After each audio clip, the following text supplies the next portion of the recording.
Hey Kyle, it's me Kyle. Today I want to walk you through how to make this super complicated gold foil stamped 30 Rock inspired coloring book. Now, why did we make this, Kyle? Well, we just wanted to. Ultimately ended up becoming a gift, but sometimes you gotta, you just gotta.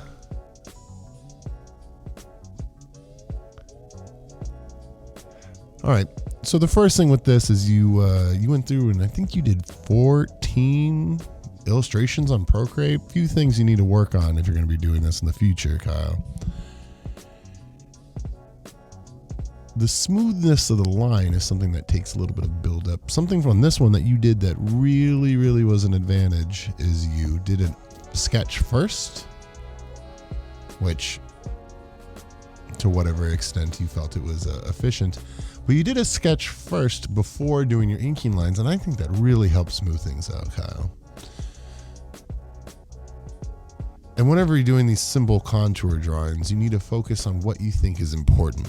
And also remember, someone's going to be coloring on top of this. You can't put too much detail. Look at Tracy Jordans' huge head. You don't want to mess that up.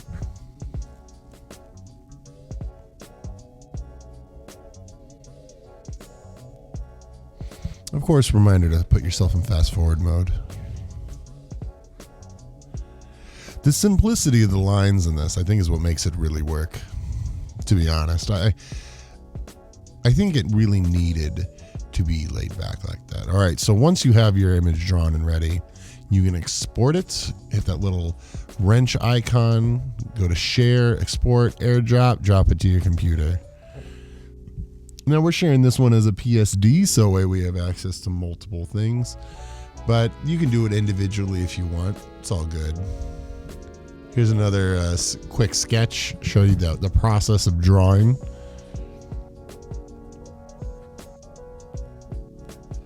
This one is of Tina Fey and her character Liz Lemon doing a nice eye roll.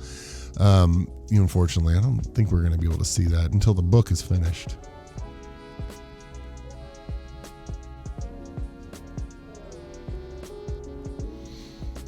Yeah, it's important to decide what you think is important whenever it comes to the contour drawings. I feel like I could have a whole career of just doing this. Just draw people in their ugliest moments. All right, going through what we got here, you can see all the different ones. This file got kind of unruly. I should have split it up into multiple ones, but I thought it would be funny for some reason to do it all on one.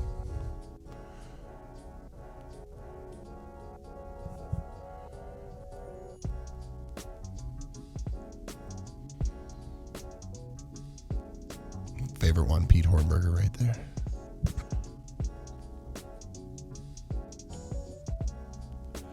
All right, so establishing your digital file here, because it's important. We're printing all this out. We're not making this just to make it on a digital file. You're going to be printing it out. So here I have the width of the paper, which is 12 by 9 inches. Made myself a nice little 30 Rock little band logo there. And then taking the images and I'm dropping them in on the right. I could have put them on both sides. Retrospect, I probably should have, but it's nice seeing when you think of books, they open a certain way. That way, so this first one, people can color, right? Go ahead and save it as its own thing, save it as a PDF. Remember, PDFs print easier. But I would, you save this as its own thing, and then the other pages are going to be the more journal pages. So deselect, get your lines pulled up, which I think you just made those lines really quickly. You want to lower the opacity on the figure. So we take Tracy Jordan down so that way it's easier to write on top of. Because we're making a combo here, right?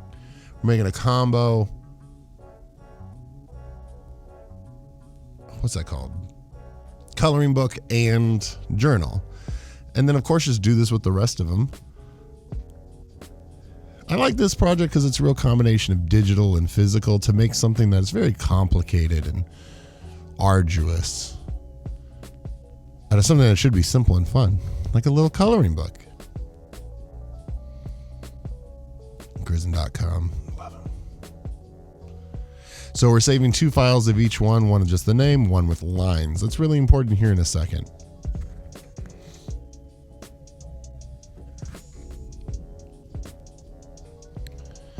All right, so once you get your files, and we're doing this on a Mac to make it easier, you're going to open the picture, then you're going to open up the thumbnail, which I think is in view, and then you're going to drop the lines into that thumbnail thing. See there on the left? And this is a wild, wild thing, because now this is a new PDF all on its own. So you can scroll through it, and that's the orientation that we want every single one of the papers that we're going to be using. Now, we're going to do that to all of them here. Make sure you got them selected right. Then you can just drop them in.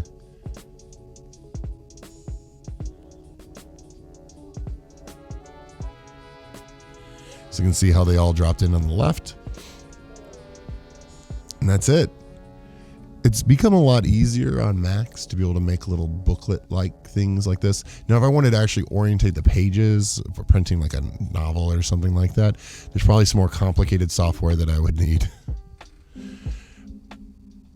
All right, so for your paper, you are going to be doing some, we got some 12 by 18 inch paper here. That's too big, so we need to divide them into chunks of like 3 or 4 so we can cut them down to 9 by 12. And that's just a nice size paper that we have here. It's important to divide them up though, because this guillotine looks impressive, but it surprisingly is not. Any more than 3 or 4 sheets, it's going to tear the edges. So you got to really break the whole thing down. Go ahead and measure it up on that nice little ruler. Stamp down on the pedal on the ground. Nice, clean, even cut, hopefully.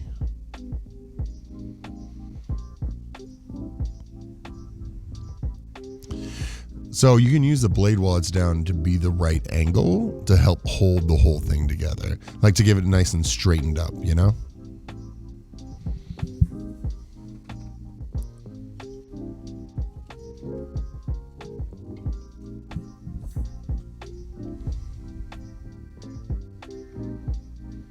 So I completely miscounted how many I needed. I think I did like 52. You don't need near that many sheets, but you got your access to a nice little Konica Malona LaserJet printer with an access. Go ahead and throw your paper in there. Remember, it's 9 by 12, so you have to manually change it. It's awkward every single time, even though you have one saved in your memory just for you, Kyle. You still have to change it, and you're going to change it to thick 1 because that is one thick paper. Oh, what a terrible laugh. That's an awful laugh. I think I was going more for like a no, still bad. Anyway, we got our paper set up. That's really important. Go ahead and take your flash drive and put it in the side. As soon as you go to click it, that's what happens every time. Go ahead and find your file. It's probably a big boy. You did it. Thank you. Hit print. So we need to change the paper to black. Auto, that's our special 12 by 9 paper. That's thick, double-sided, right? Because we want it on each side. Hit okie dokie. Do not hit okie, hit okay. Thank you. And then sweet paper action.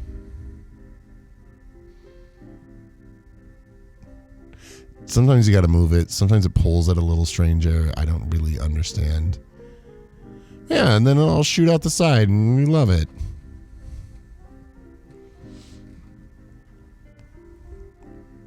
Let's get a good look at this.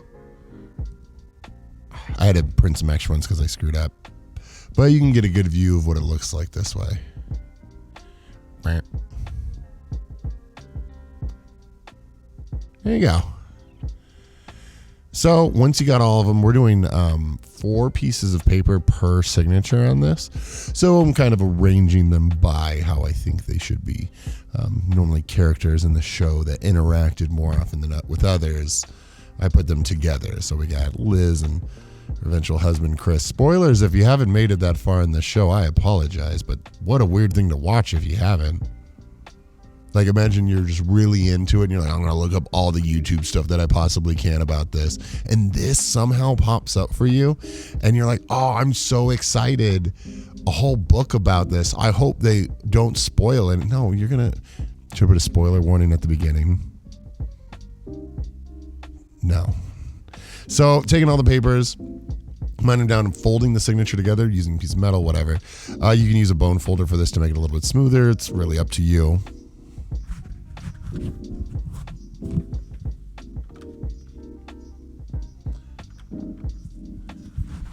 So take one extra sheet of paper, and this is going to be your jig. All right. Fold it right down the middle so that way we can make a hole punching guide that we're going to use for everything. And it can get pretty complicated with this. I think the easiest way to think about it is, you can follow the measurements that are on the paper for next time. It might be easier. But you need to have an even number of holes on your paper. It's very, very important. If you have an odd number of holes on your paper, French link binding will not work. All right. And considering we're doing French link binding on this instead of something way more simple, you need to really pay attention to these sort of things. You have instructed somebody to do French link binding before and forgot about that little fact. They put 7 holes on it and they're like, Mr. Darnell, the thing doesn't work. And I'm like, I'm so sorry. You have to completely start over. Which doesn't take that long. It's more just a waste of paper. Tree's already dead. All right, so your jig goes inside of those signatures that you folded earlier. Give it the old clip. And then you take your needle tool and you're going to step straight through, Kyle. Give it a little jiggle.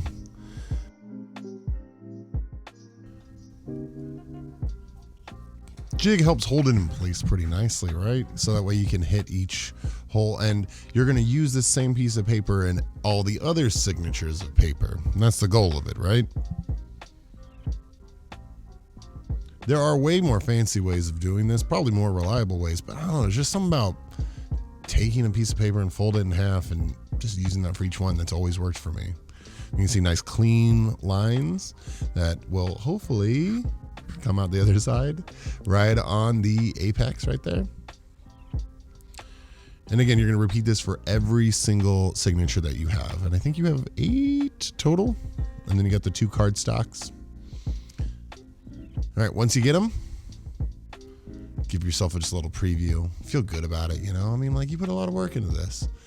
Put the cardstock covers, you know, the ones that you're going to glue to later, make sure that they're in there. So that is for a total of 10. Oof, that's way too much. Put something heavy on it. I happen to have a case of Dr. Pepper at that time. I don't know why, but you deserve rewards. So for your string, you are going to take the length of the book for however many signatures that you have. And give yourself some extra. Bad things happen. I'll say the beginning of this book is so frustrating because of how much thread you actually have. We're using a curved needle for this. It doesn't matter what type of needle you have. Curved, straight, all works out. I'm using a curved needle because I happen to have one on my desk already. All right, so we start with the cardstock cover. Remember, this is the part that needs to be glued to the boards at the end for your French link binding. For a more succinct reminder on French link binding, Kyle, go to your video on French link binding. It'll really walk you through it. So we're going in from the outside to the inside of the cardstock paper. Leave yourself a little tail, a little rat tail. Like, imagine it's 1996 and you're 8 years old again. That size rat tail. Yeah. So very simply with this, the first one, you were just doing a pamphlet stitch. Nothing fancy about it. So in, out, in, out, in, out. This sets up the French link binding for later. But nothing very special about this one, right? So don't worry too much about it. Yeah, up, down, put yourself some fast forward. Now things get kind of spicy. A little bit caliente. Take your next signature, stack it right on top. Hold it together with a binder clip. Yes. And then we're going to just go into the next signature.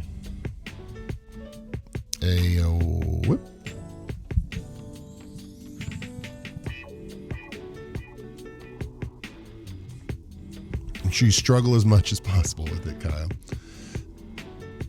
So this is where the magic of French link binding comes back into our lives. So you go out, right through the thread exactly like you wanted to. Where you're going to go out, and then once you're out, that's when you're going to loop the thread underneath and go into the next hole. Now, like Coptic stitch, you would just go back in the same hole. This one, you're going to go into the next hole. So you kind of want to pull it out a little bit. And trust me, I'll be showing you plenty of this on this video, so you're going to remember.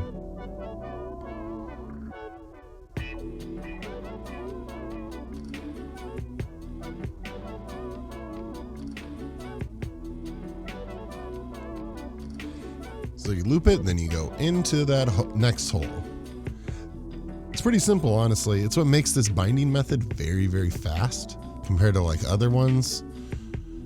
You just go out, loop it, and go in the next hole. You just do this over and over. I got some extra angles, some extra ways of showing you how to do this, but really that's it.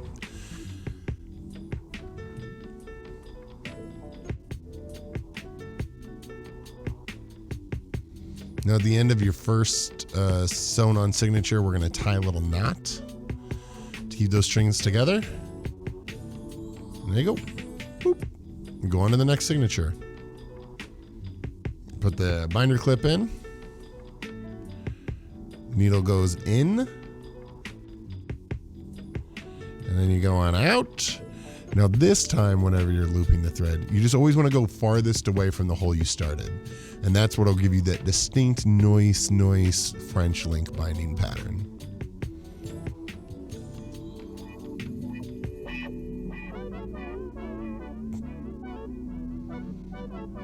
I gotta mention, it's so difficult to do this for a camera. But why did you do it for a camera, you say? I don't know. Pure vanity. I like watching these things later. I don't know how many people out there watch them, but I know I do. They're very enjoyable. So, sew up the rest of your book. As you see, as it gets thicker and thicker, you can really see the French link binding method come out. It looks pretty nice.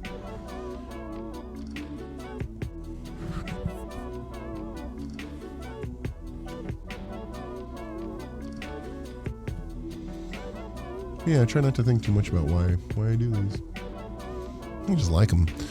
So whenever you get done sewing that last signature, which remember is a cardstock piece that you accidentally printed some stuff on, go ahead and give it the old tie off. There you go. Look at that. Isn't that fun? Your paper is a little creased strangely, but you could use different paper in the future if you want to do these. I mean, you already got the files. That's the hard part. Actually, binding a book takes no time. Give it a nice flip through. Feel good about your life, your progress. What a stupid thing to make. You invested so much time into this, Kyle.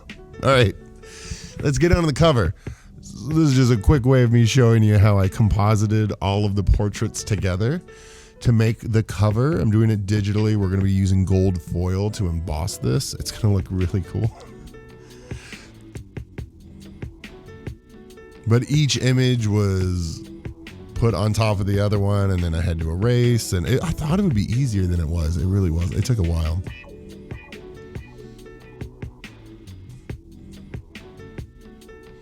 All right, once you get it together, we're going to put it on 11 by 17 inch paper twice, because we're going to print both covers onto one sticker paper, all right?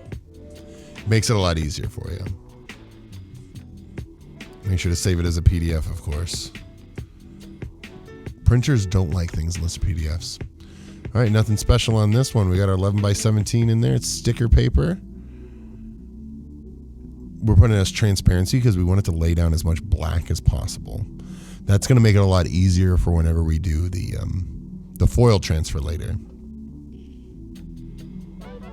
I just realized this is like 5 different videos I've done all mixed together into one. That's neat. All right, select everything. Make sure you can only print it with black whenever it's transparency.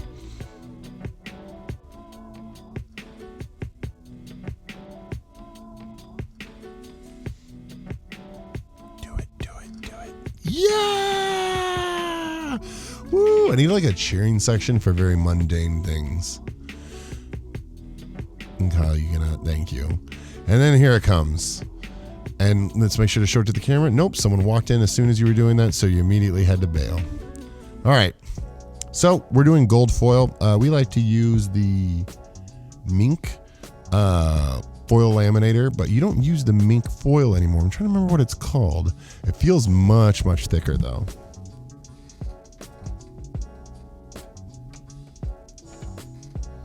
It is the deco foil, Kyle. You like using the deco foil now. Just transfers a lot better.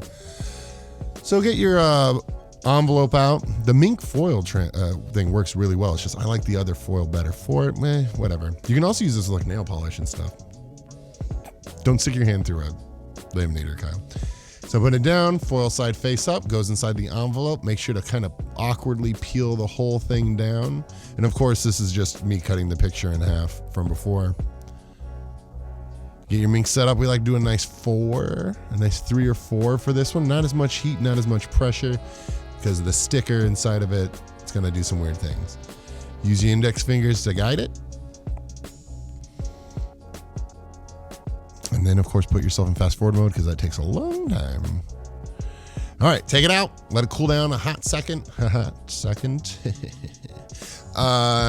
When you peel it off, make sure you really savor the moment. All right, if you feel real cool. A reminder, you just turned ink into gold. Never forget the pure magic and alchemy of art making, Kyle. Shoo.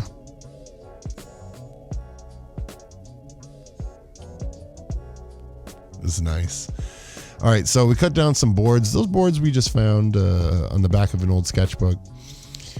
Face down on the table, we have our gold foil.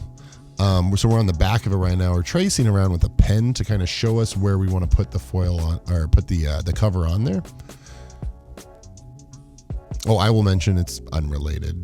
You guys, honestly, it doesn't matter to you, but I put some transparent sticker cover on that, so that way there's less chance of that foil kind of washing away. It's not really that important. Cut down the excess. You got a nice see-through ruler for a reason. I think we went about a 1/2 inch. Take your board, give it the old swoop. I always said swoop. Swoop. There we go. It helps go into the sticker since you can peel half that side off first, right? And then just beat the devil out of it. Peeling off the other side.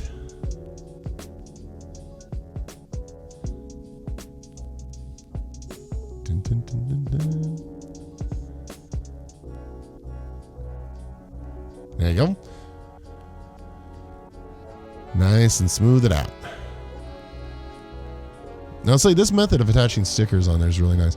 So to protect it, I put a vinyl sticker adhesive to make it protect a little bit better. It's a little awkward to use though, so maybe practice a little bit more on other stuff. But for right now, it looks totally fine. Right now, we're kind of pinching the edges in to give it a nice flat seal.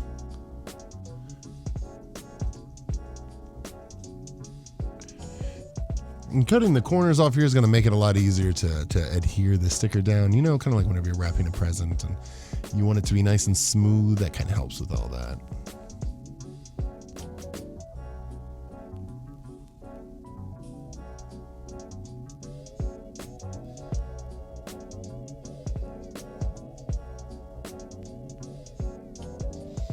Feel good about your progress. Nice, smooth, mitered corners. Some of them not so smooth.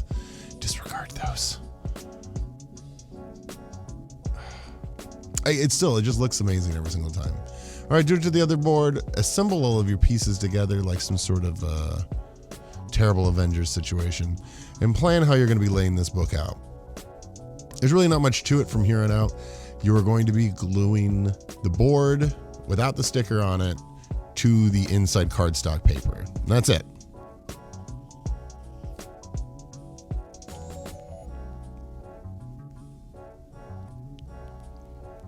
So to give yourself a plan of attack, and a glue stick honestly works really well with this. You can use other glue if you want, but I just really like a glue stick.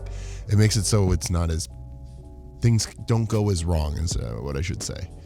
So it's glue stick, glorp it up.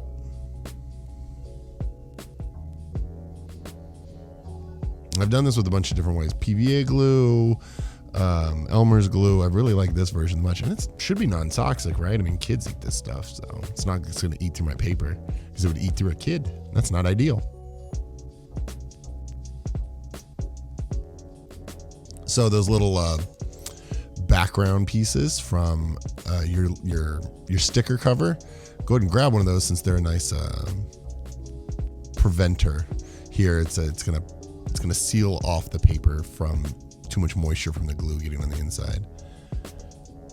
And then line it up and just feel good about wherever it goes. You have a little bit of wiggle room because it's a glue stick. It's not the most permanent instant thing in the world. So you got a little bit of time, And then make sure to leave that piece of paper in there. You're going to really need that piece of paper in there. Too much moisture will cause the book to buckle. And there's not much moisture in a glue stick, but there's a little. And you're going to be putting this under a weight, so you want to make sure it's able to you prevent that. Glorp up the other one. Put your other piece of paper in there. Stick that down. Try to make sure it's even. And of course, crush it with a book of the castles of Britain and Ireland. All right, so when you're done, pull those papers out. Leave it to dry. I mean, honestly, you can wait like an hour. You can wait a day if you want, but just revel in the glory that is you for a moment here, Kyle. So I like French link binding because it opens flat, just like this. So it means you can work both pages pretty effectively. Those inside cardstock covers are pretty nice.